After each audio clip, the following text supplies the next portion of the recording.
Okay, our next thing to look at, presence of vestigial structures. These are basically evolutionary leftovers, things that do not have a function currently, but would have been of use in some sort of ancestral stage. A familiar phenomenon in humans, when you get cold, among other things, you get goosebumps. And now your skin's bumpy. A lot of good that does you. However, if you were a lot furrier, that would fluff up your fur and help trap more warm air around you, keep you warmer. So, getting goosebumps is something that would have been useful in furrier ancestors. Doesn't help us today.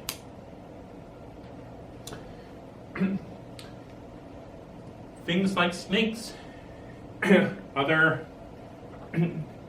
land vertebrates that don't have a full set of 4 legs often have remnants of those missing legs as small bones still present in them.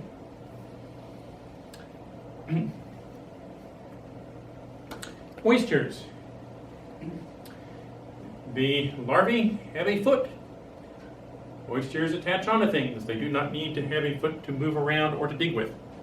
And in fact, they don't lose the foot, but it's present there in the larvae. Another famous example, some lemurs, if a large bird flies over, they have a warning call. No large predatory birds are present there today, but there are fossils of a large predatory bird. We can see these at a molecular level as well. For example, pseudogenes are non-functioning copies of genes. For example, they may have a nonsense mutation where instead of a codon saying put in an amino acid, it has a stop codon. And so the translation gets to that point and stops and doesn't make the whole thing, and you've got only this little piece of the polypeptide, which isn't any particular good. But the DNA sequence, if you look at that, still has distinct resemblance to the sequence found in other types of living things. A very well-known example is a vitamin C pseudogene that is present in humans and most primates.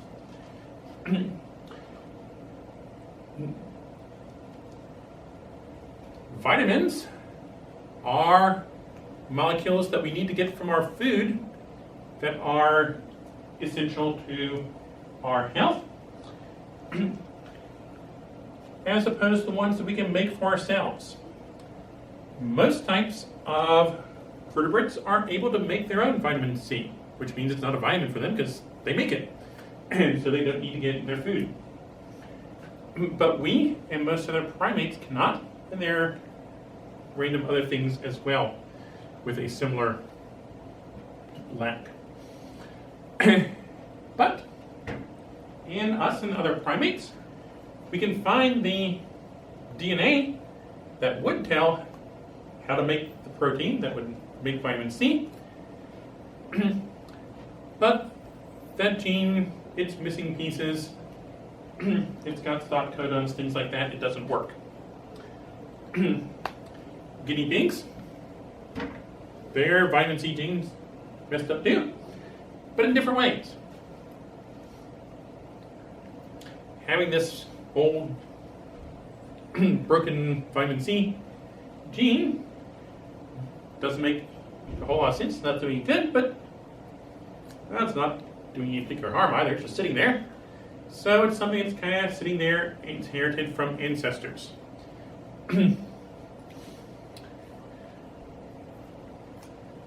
Similar example, viruses. Again, they're injecting their nucleic acid, DNA or RNA, into a cell, And what the virus wants that to do is to hijack the cell and tell it to make more viruses and spread. Very familiar topic these days. But viruses don't always work the way they want to. Sometimes that virus DNA goes into a cell and sits there. And it may get in with the cell's own DNA. And so here's this little bit of virus DNA mixed in to a chromosome. And over time, it'll experience mutations, maybe even become something useful for the cell. When we look at the patterns of what has or doesn't have these types of molecular fossils, vestigial molecular features, they fit well with evolutionary patterns. For example, there are types of bits of virus DNA that are found in us that also occur, say, in apes. Different patterns like that.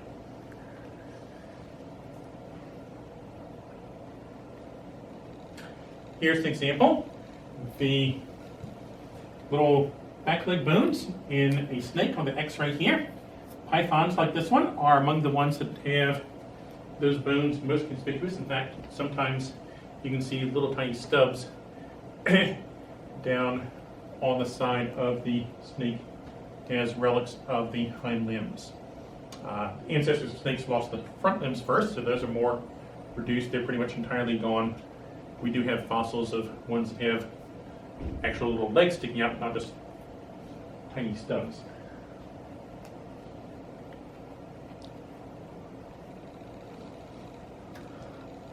Whales provide some good examples of all these different types of evidences of evolution that we've been talking about. We can look at the fossil record of whales. We'll see more in the next slide here. And we have a good series from a kind of generic primitive hoofed mammal, similar to ancestors of things like cows or horses. But going from there, we have a sequence of getting more and more specialized for life in the water until we have modern type whale fossils. Whales show some biogeographic patterns. Now, of course, big things swimming around the ocean, they can get pretty far. So some types of whales are found pretty much anywhere in the ocean. But we do have some that are distinctively present in one area or another. One of the most obvious would be the freshwater dolphins. Although most whales live in the ocean, there are a handful of species of freshwater whales in a few large rivers. And you've got different ones in different rivers. Different patterns of relationships there.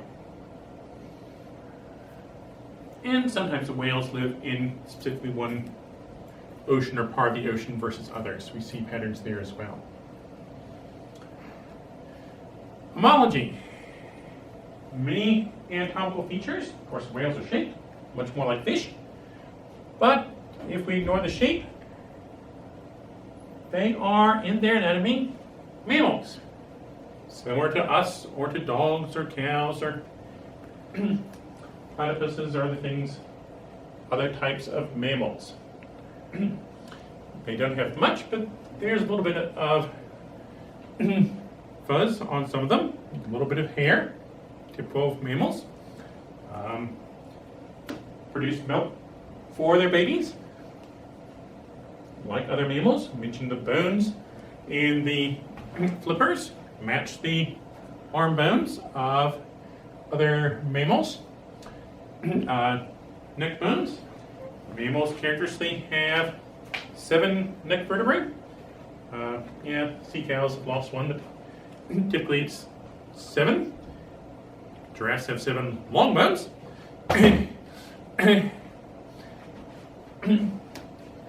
Whales show the same types of patterns here.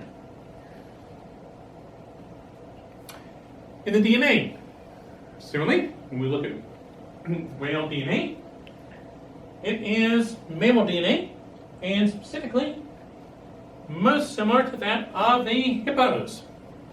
So whales actually fit in with the even-hoofed mammals. Hippos in turn are related to things like, say, pigs and camels and cows and deer and sheep. The ancestor of hippos and whales has been referred to as the whippo. We see this in general looking at DNA. Many different sequences are generated by this point. Whales have some vestigial features. For example, there are little hind leg bones inside the body. They don't stick out anymore, unlike some of the fossil whales, but there are still small bones corresponding to those back legs lost from ancestor. Rarely an individual whale has them grow a bit more, and you've got these funny little leg stubs sticking out of the back of a whale. Development patterns, ontogeny. Again, whales are mammals. Same sort of pattern. They're placental mammals, not pouched or egg-laying. So you have the development of the baby whale inside the mother, and then eventually born. One important difference, though, for land mammals, being born head first is the normal. If you just tangle up, turn around the wrong way, but often it's a problem. It's something that doctors and veterinarians have to deal with on occasion as a problem. In whales, however, the babies are born tail first.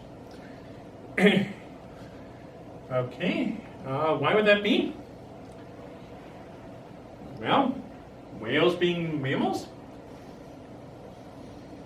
air breathing, so that baby, as soon as it's born, not getting the supply of oxygen through the umbilicus, needs to get a breath of air right away, which is hard to do if back end is still stuck inside its mother.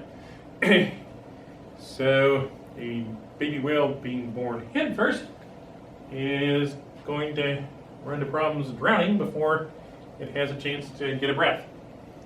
That's obviously not good. So instead, whales are born tail first, so that as soon as they are free of the mother, they can promptly get a breath.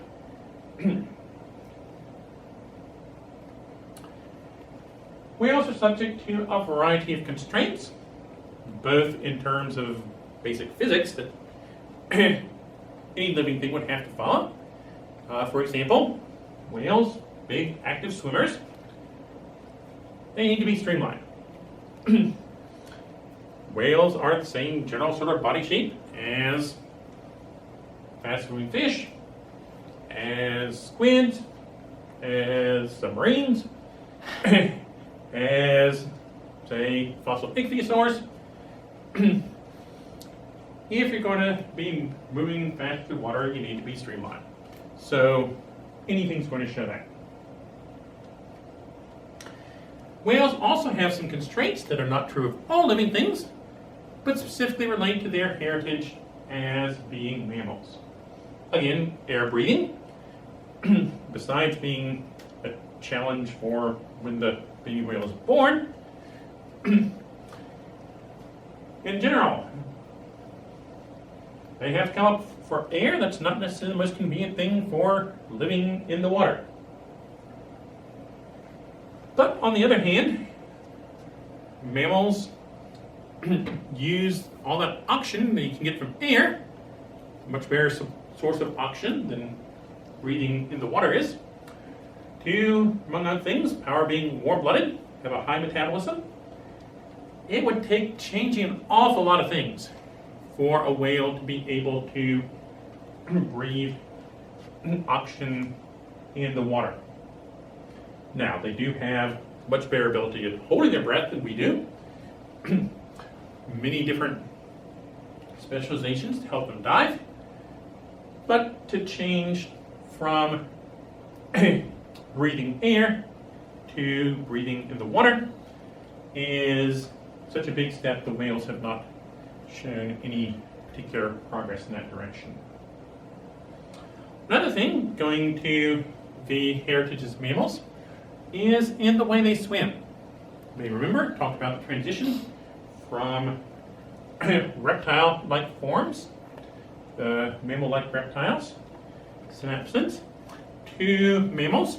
And one of the things that happens is we go from having legs out to the side to legs being underneath the body. Legs out to the side, again, you're bending side to side as you move your legs, kind of squishing one side and then the other. Not so great for keeping your lungs filled with oxygen, and you need oxygen to keep you going if you're running for very long. And so mammals are not as side to side bendy. Instead, when running, well, of course, we're running bipedally, that's rather different, but running on all fours, you get more bending top to bottom in the body.